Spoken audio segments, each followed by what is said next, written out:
ജയറാം, ഒരുപക്ഷെ നികത്താനാകാത്ത നഷ്ടം, ഓർമ്മകൾ കടലിമ്പം പോലെ ഉണ്ടാകുമെന്നറിയാം. എങ്ങനെയാണ് താങ്കൾ പി ജയചന്ദ്രനെ ഈ നിമിഷത്തിൽ ഓർത്തെടുക്കുന്നത്? കഴിഞ്ഞൊരു എനിക്ക് തോന്നുന്നു 6 പതിറ്റാണ്ടെന്ന് തോന്നുന്നു. 6 അല്ലെങ്കിൽ 5 6 എനിക്കത് ഓർത്തെടുക്കാൻ പറ്റുന്നില്ല. ഓർമ്മ വെച്ച കാലം തൊട്ട്, അതായത് നമ്മളൊക്കെ ആകാശവാണിയുടെ ഉച്ചയ്ക്കുള്ള ഗാനമഞ്ജരി കേൾക്കാൻ റേഡിയോ തുറന്നിരിക്കുന്ന കാലഘട്ടം തൊട്ട് കേൾക്കുന്ന 2 ശബ്ദമാണ് ദാസേട്ടന്റെയും ജയേട്ടന്റെയും. അതാണ് ഏറ്റവും കൂടുതൽ കേൾക്കുന്നത്. മറ്റൊരുപാട് ഗായകരുണ്ടെങ്കിലും മലയാളത്തിൽ കഴിഞ്ഞൊരു 50 വർഷമായിട്ട് നമ്മൾ സ്ഥിരം മലയാളികൾ കേൾക്കുന്ന 2 ശബ്ദങ്ങൾ ഇതായിരുന്നു. പിൽക്കാലത്ത് ഈ 2 ശബ്ദത്തിലും പാടി അഭിനയിക്കാനുള്ള ഭാഗ്യം എനിക്കുണ്ടായി. പിന്നെ ജയേട്ടന്റെ പെട്ടെന്ന് എനിക്ക് ഓർമ്മ വരുന്നത് സത്യനന്ദിക്കാട് സംവിധാനം ചെയ്ത സിനിമയിലെ വട്ടയിലെ പന്തലിട്ടും മറ്റേ ഒന്ന് തൊടാൻ, ആ പാട്ടുകളാണ് പെട്ടെന്ന് ഓർമ്മ വരുന്നത്.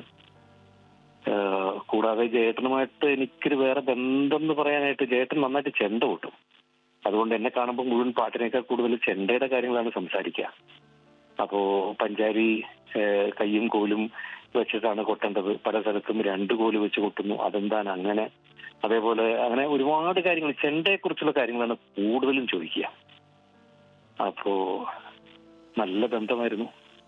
ശരിക്കും ഏറ്റവും വലിയ നഷ്ടം എന്നൊക്കെ പറഞ്ഞാൽ ഇത് തന്നെയല്ലേ നമുക്ക് മലയാളികളെ സംബന്ധിച്ചിടത്തോളം. പക്ഷെ എത്രയോ തലമുറകൾക്ക് വേണ്ടിയിട്ടുള്ള നമുക്കൊക്കെ പൊന്നുപോലത്തെ സമ്പാദ്യങ്ങൾ തന്നിട്ടാണ് ഈ മഹാരഥന്മാരൊക്കെ നമ്മളെ വിട്ടു പോകുന്നത്.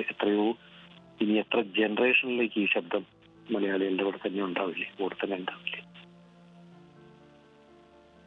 ജയറാം, ഒരുപക്ഷെ നേരത്തെ സൂചിപ്പിച്ച പോലെ തന്നെ വട്ടയിലെ പന്തലിട്ടും ഒന്ന് തൊടാനുള്ളിലൊക്കെ ആലോചിക്കുമ്പോൾ തന്നെ നമുക്ക് അദ്ദേഹത്തിൻ്റെ പാട്ടുകളെക്കുറിച്ച് പറയുമ്പോൾ താരാട്ട് പോലെ കേൾക്കാൻ കഴിയുന്ന പാട്ടുകളും ഉണ്ടായിരുന്നു. പപ്പയുടെ സ്വന്തം അപ്പൂസിൽ, വാ വാവോ വാവേ തുടങ്ങിയ ഗാനങ്ങൾ ഒരുപക്ഷെ തങ്ങളുടെ തന്നെ ശ്രദ്ധേയമായ സിനിമകളിലെ പല ഗാനങ്ങളും അദ്ദേഹം സമ്മാനിച്ചിട്ടുണ്ട്. അപ്പോൾ ആ കാലഘട്ടത്തിലെ അദ്ദേഹവുമായി ഉണ്ടായിട്ടുള്ള ഒരു അനുഭവങ്ങളെ ഈ സമയത്ത് എങ്ങനെയാണ് മനസ്സിൽ ഓർക്കുന്നത്?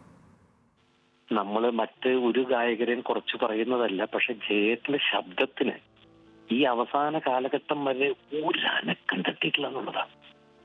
അതൊരു അത്ഭുതമാണ്. ജയേട്ടന്റെ ഒരു 30 വർഷം മുമ്പ് കേൾക്കുന്ന, അല്ലെങ്കിൽ നമ്മൾ ഭക്തിഗാനങ്ങൾ കേൾക്കുന്ന, അല്ലെങ്കിൽ സിനിമയിൽ കേൾക്കുന്ന അതേ ശബ്ദം തന്നെയായിരുന്നു ഈ അടുത്ത കാലം. ഏറ്റവും അവസാനം എനിക്ക് തോന്നുന്നു നേരിട്ട് കണ്ടത് എന്നാന്ന് ഓർമ്മയില്ല. അന്നൊരു 2 വരി അടുത്തിരുന്ന് മൂളിയപ്പോ പോലും ഒരു ഇടർച്ച പോലും ശബ്ദത്തിനുണ്ടായിട്ടില്ല. അതൊരു അത്ഭുതം തന്നെയാണ്. പിന്നെ എത്ര പാട്ടുകളാണ് തമിഴിലെടുത്തോളൂ.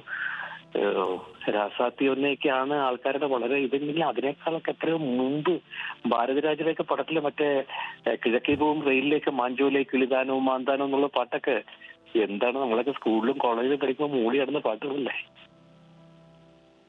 തീർച്ചയായിട്ടും ഒരു ഒറ്റ കാര്യം കൂടി താങ്കളോട് ചോദിക്കാൻ ആഗ്രഹിക്കുന്നത്, ഒരുപക്ഷെ നേരത്തെ ഉണ്ണിമോനോടും നമ്മൾ അക്കാര്യം ചോദിച്ചിരുന്നു.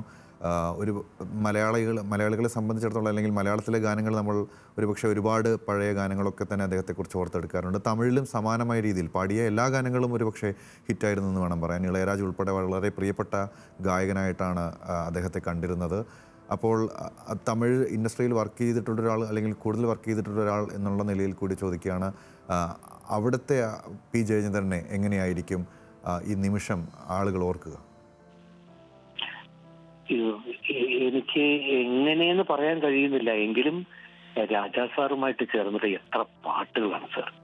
അതുപോലെ മലയാളികളുടെ മാത്രമല്ല, ഇന്ത്യയിൽ ഭാഷാ വ്യത്യാസമില്ലാതെ എല്ലാ ഇന്ത്യക്കാരുടെയും മനസ്സിൽ നൂറ്റാണ്ടുകൾ ഇനിയും ജീവിക്കും സാർ. അതിൽ ഭാഷയൊന്നുമില്ല. മലയാളമെന്നോ തമിഴെന്നോ തെലുങ്കെന്നോ ഹിന്ദിന്നോ ഒന്നുമില്ല. എല്ലാ ഇന്ത്യക്കാരുടെയും മനസ്സിലുണ്ടാവുക. തീർച്ചയായും വളരെയധികം നന്ദി ഈ ഘട്ടത്തിൽ നമ്മളോട് താങ്കളുടെ വിലപ്പെട്ട ഓർമ്മകൾ പങ്കുവച്ചതിന്.